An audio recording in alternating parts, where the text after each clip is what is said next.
अस्सलाम वालेकुम। हाल ही में पिछले हफ्ते जो आरएनबी का डिपार्टमेंट है उनने एक टेंडर निकाला है to chop down walnut and mulberry trees in Nesbal जो बांडीपोरा में है। और यहाँ पे एक गर्ल्स स्कूल है जहाँ पे जो एलजी एडमिनिस्ट्रेशन है वो एक पार्क कंस्ट्रक्ट करना चाहती है। लेकिन इस पार्क को कंस्ट्रक्ट करने के लिए वहां पे जो कुछ लगभग 80 वॉलनट अखरोट के पेड़ हैं और मलबरी के पेड़ हैं वो अब they want to chop them down, they want to fell these trees.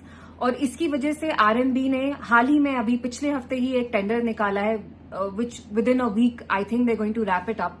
And मैं एलजी साहब से यही पूछना चाहती हूं कि आप ऐसे डिसीजंस क्यों ले रहे हैं। हमने पिछले साल देखा अमर सिंह कॉलेज में जो बहुत सालों से लगाए हुए पोपलर के जो पेड़ थे वो तक आपने चॉप करवाए, those trees were also failed.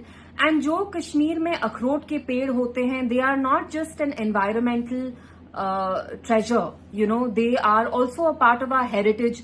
इनकी economic value ही नहीं होती, they are part of our heritage, our culture, और environmental value भी इनकी एक monumental होती है because not only do they provide forest cover, लेकिन ये एक biodiversity का source भी होते हैं। तो मेरी एलजी साहब से यही रिक्वेस्ट है कि प्लीज ये टेंडर रिवोक कराएं, कैंसिल कराएं। And there has to be a way of development without it coming at the cost of our environment. हम जानते हैं कि जम्मू कश्मीर जैसा स्टेट इकोलॉजिकली कितना फ्रैजाइल है, तो क्यों हमें ऐसी चीजें करनी है in the garb of development, in the guise of development, which will be detrimental not just to our environment but also to our heritage.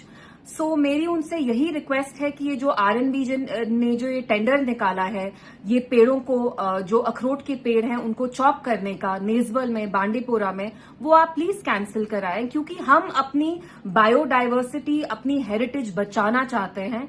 तो please reconsider this decision, it is a humble request. Thank you.